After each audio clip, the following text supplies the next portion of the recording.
My name is Clara Thompson.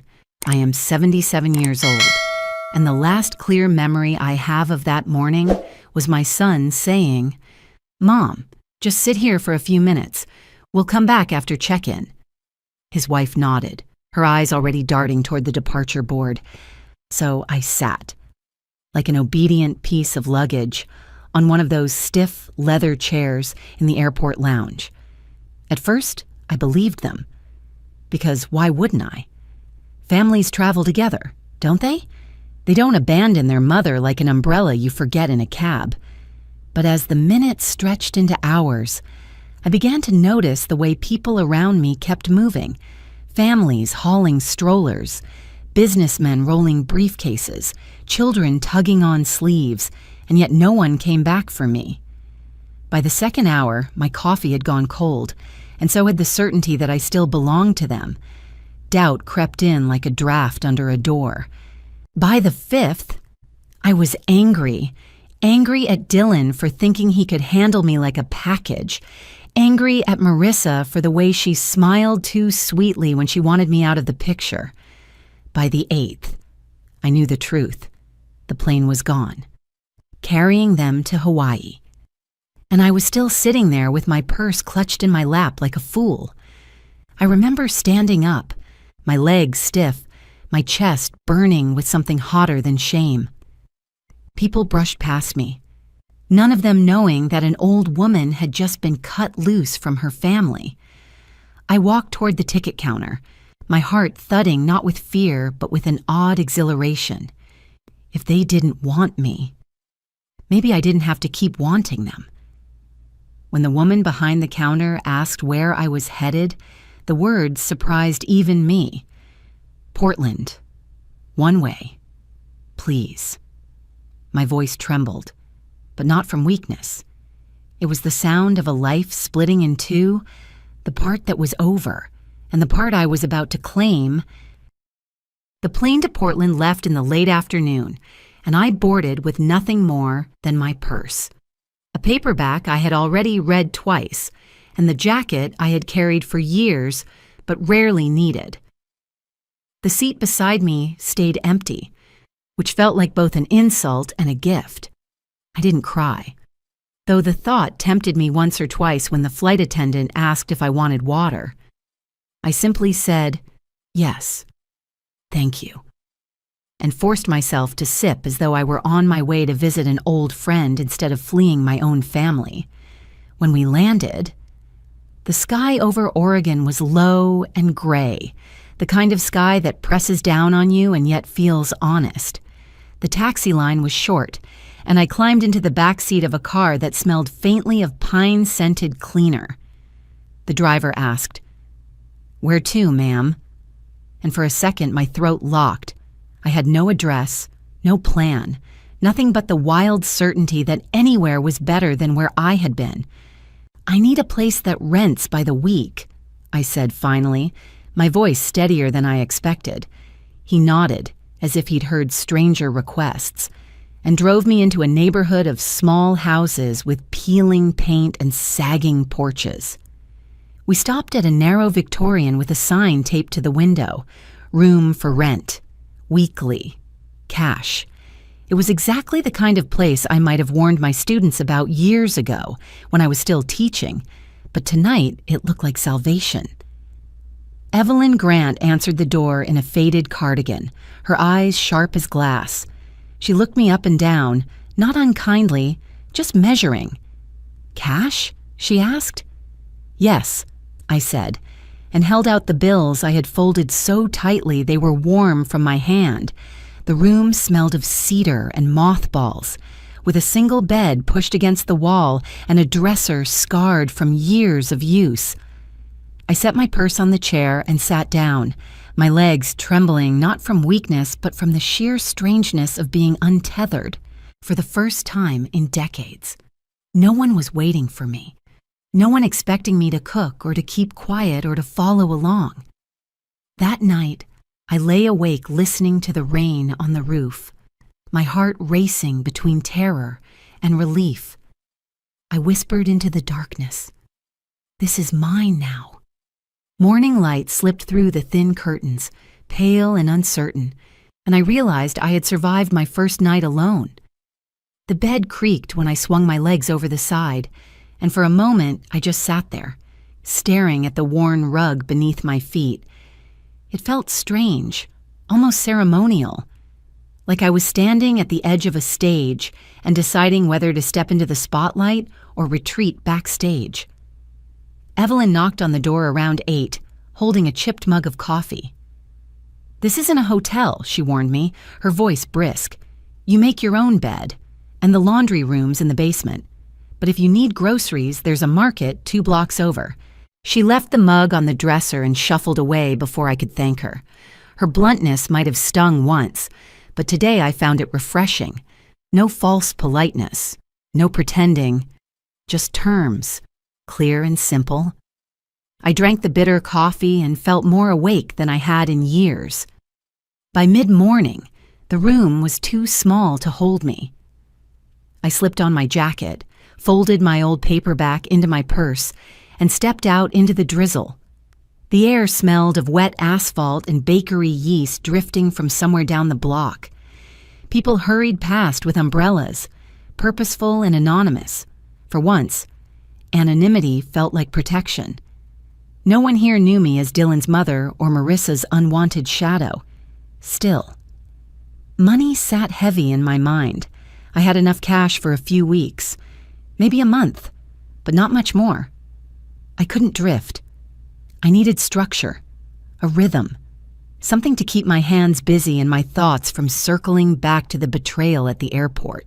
I paused outside a small cafe with fogged windows and a faded sign that read, "Morning Brew." Through the glass, I saw a woman wiping down tables with the efficiency of someone who had done it 1,000 times. Customers lined the counter, leaving coins and bills in a tip jar. It wasn't glamorous, but it was honest. My heart pounded as I pushed open the door, the bell above jangling. For the first time in decades, I wasn't entering a place as someone's mother or someone's burden. I was entering as Clara, a woman who still had something to offer. The smell of strong coffee and buttered toast wrapped around me as I stepped inside. Behind the counter, a woman in her 50s with sharp shoulders and a tighter bun than any teacher I had ever known looked up. Her eyes narrowed as if measuring my worth in the few seconds it took me to cross the room. "You looking for something?" she asked, her voice quick and no nonsense. "A job," I said, surprising myself with how steady I sounded. "I can work mornings. I'm reliable." For a beat, she just stared, rag in hand. Then she shrugged. "Name's Maggie O'Connell. I need someone who shows up at 6, keeps the tables clean, and doesn't whine about sore feet. Cash at the end of the week. Interested?" "Yes," I said before I had the chance to talk myself out of it. That was how I began. The first shift started the very next morning. Before the sun was fully up, Maggie handed me a rag and pointed to the tables. "Wipe, refill the sugar, smile if you can manage. Coffee's free for staff, but don't loiter." By 7, the place buzzed with regulars, men in work boots, women in scrubs, students with earbuds. They left behind crumbs and coffee rings, and I moved among them with my rag and my careful smile. My body ached, but in a way that felt earned, not imposed.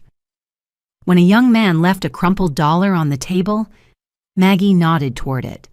"That's yours. Tips are yours to keep." I picked it up slowly, as if it might vanish. The paper was damp from his cup, but in my hand it felt like something solid, something mine.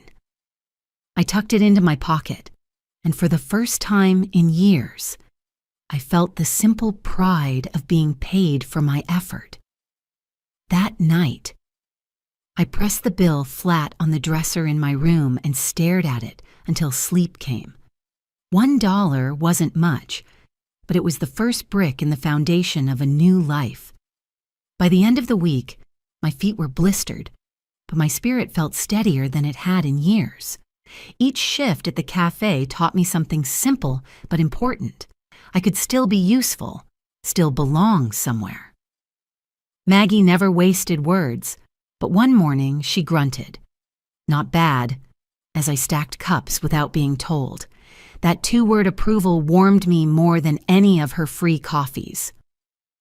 On Saturday, I stopped at a thrift store a few blocks from the cafe.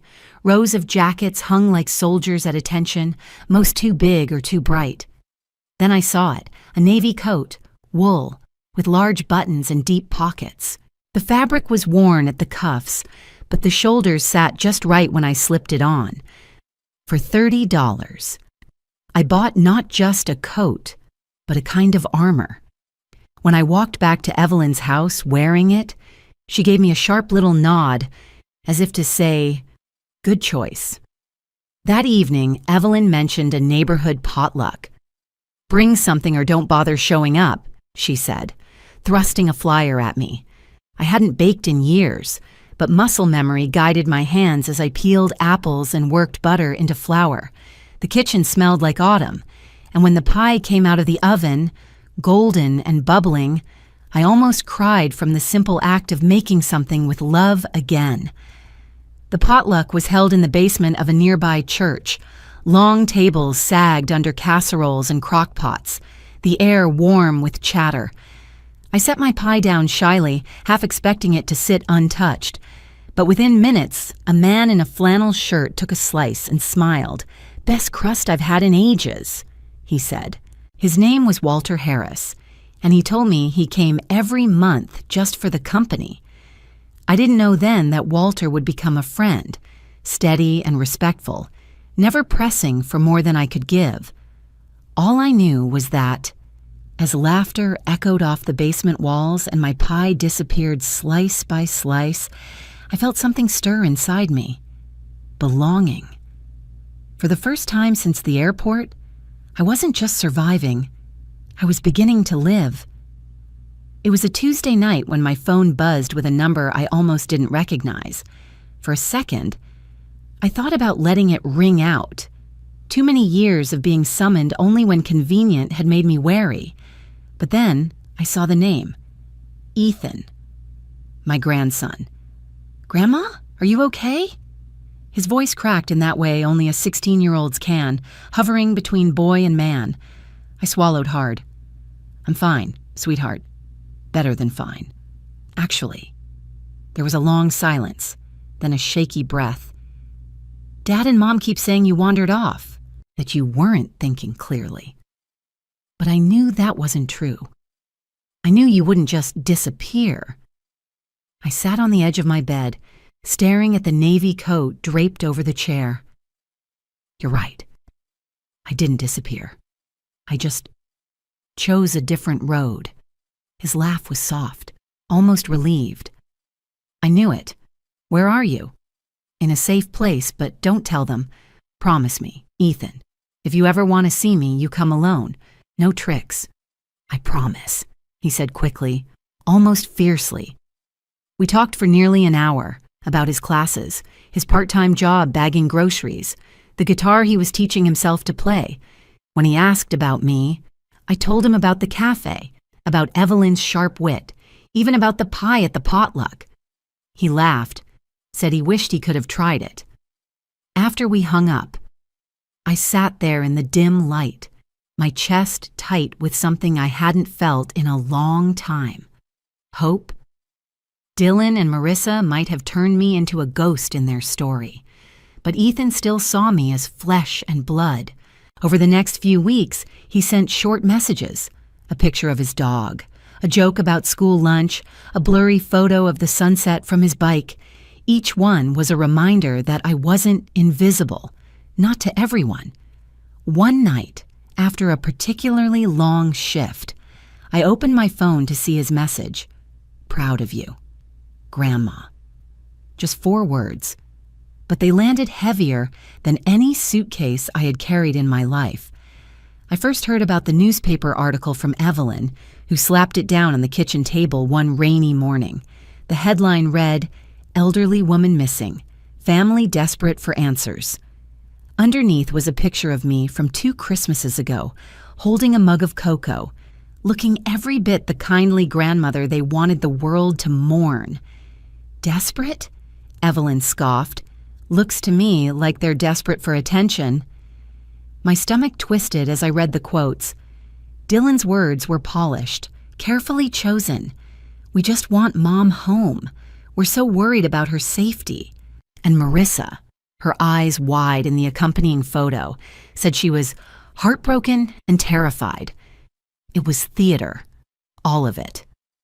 A week later, the knock came. A man in a gray suit introduced himself as an attorney representing my family. He spoke with professional sympathy, asking about my well-being, suggesting a medical evaluation, hinting at power of attorney forms that would protect me. I let him finish his polished speech before I answered. "I appreciate your concern," I said, my voice steady. "But I am of sound mind. I work, I pay my rent, and I make my own choices. If Dylan and Marissa are worried, they can write me directly. Until then, I don't want to be contacted through lawyers." His eyebrows lifted slightly, maybe surprised by my clarity. I handed him a short letter I had prepared after visiting the local legal aid office. In it, I affirmed my independence, my financial control, and my wish to sever any unwanted guardianship claims. "Please give this to them," I said, closing the door gently but firmly behind him. That evening, I lit a match and held it to the corner of a letter Dylan had sent earlier, one filled with guilt-tripping and half-truths. The flames curled the paper into blackened lace, and I felt a strange peace as the ashes drifted into the sink. They had turned me into a ghost in the public eye, but I was alive, more alive than I had been in years, and I would not let them write the ending of my story. I was wiping down a table at the cafe one gray morning when the bell above the door chimed, and I looked up to see Marissa standing there. She wore her sharpest coat, her hair smoothed into place, but the tension in her jaw gave her away. Customers glanced at her as she strode across the floor, heels clicking like a metronome of disapproval. "Clara," she said, her voice low but edged. "We need to talk." Maggie raised an eyebrow from behind the counter, but I shook my head. This was my conversation to finish. We stepped outside into the drizzle. For a moment, neither of us spoke. Finally, Marissa's mask slipped just enough for the truth to leak out. "I can't live with your shadow in my house. Every time I turn around, Dylan compares me to you, your cooking, your patience, your presence. I don't want to fight a ghost in my own marriage." Her confession should have stung, but instead it felt like clarity. She had never wanted me gone for my sake. She wanted me gone for hers. "You could have told me that," I said quietly. "Instead, you left me in a lounge like forgotten luggage." Her lips tightened. "You belong with family, Clara, with Dylan." I took a slow breath, the drizzle cooling my face. "Family isn't supposed to chain you, Marissa. It's supposed to love you. If Dylan truly wanted me home, he would be here himself, not hiding behind you or lawyers." For once, she had no quick retort. The silence between us stretched, heavy with all the things we would never fix. Finally, she shook her head. "You've changed." "No," I said, feeling the truth settle into my bones. "I've stopped pretending." I turned back toward the cafe, the bell jangling softly as I stepped inside. Through the window, I watched her linger on the sidewalk, her figure blurred by rain, until she finally walked away. It wasn't triumph I felt, it was release. The fight was over, not because I had won, but because I had chosen to stop playing their game.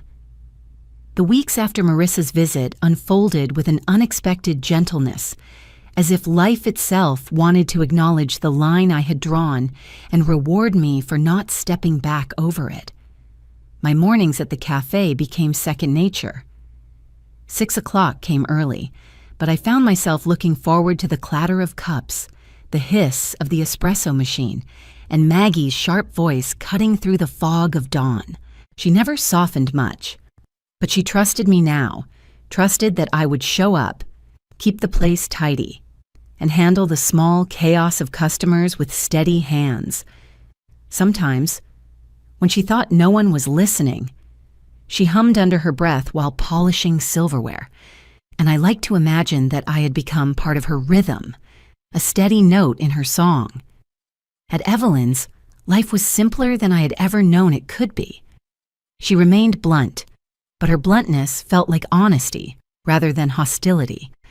One evening she knocked on my door carrying a dish of stew.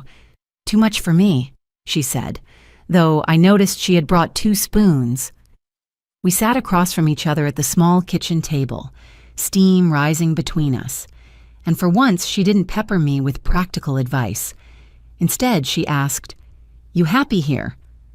Her question startled me, but the answer rose easily. "Yes," I said. "I think I am."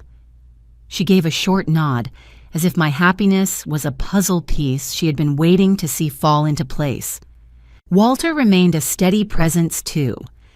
At the next potluck, he arrived with a bag of apples and a sheepish grin, asking if I might show him how to master pie crust. We worked side by side in the church kitchen, his large hands clumsy with the dough, mine guiding without taking over. Laughter bubbled up in me more than once, surprising in its lightness. We weren't anything beyond companions, but there was comfort in knowing someone wanted my company simply for the sake of it.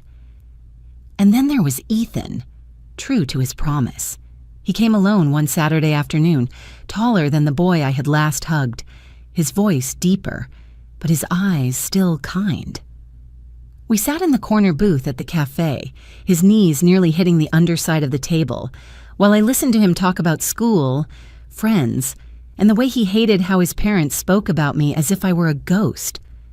I listened intently, memorizing every change in his expression, every gesture that reminded me of Dylan before life hardened him. "Grandma," he said, lowering his voice, "I'm glad you didn't let them decide for you. I'm glad you're you." When he hugged me before leaving, his arms tight around my shoulders, I felt love in its purest form, not love that demands or manipulates, but love that exists freely, without strings. That night, back in my little room, I pulled out a sheet of paper. I wasn't writing to Dylan or Marissa, or even to Ethan. This letter was for me. My hand trembled slightly as I began, but the words came sure and steady. "Clara, you are not missing. You are not abandoned. You are free. You are not rebuilding what was lost. You are building anew. This life, however messy or small, belongs wholly to you." I folded the letter carefully and slipped it into the pocket of my navy coat. When I looked at myself in the mirror above the dresser, I no longer saw the woman slumped in an airport lounge, waiting for someone who would never come back. I saw a woman alive, present, and finally, entirely her own. Outside, the rain began to fall again, soft against the windows, steady as a heartbeat, and for the first time in many years, I was not afraid of tomorrow. I was ready for it. Thank you for watching. If you enjoy these family drama and revenge stories, please subscribe and join me for more every day.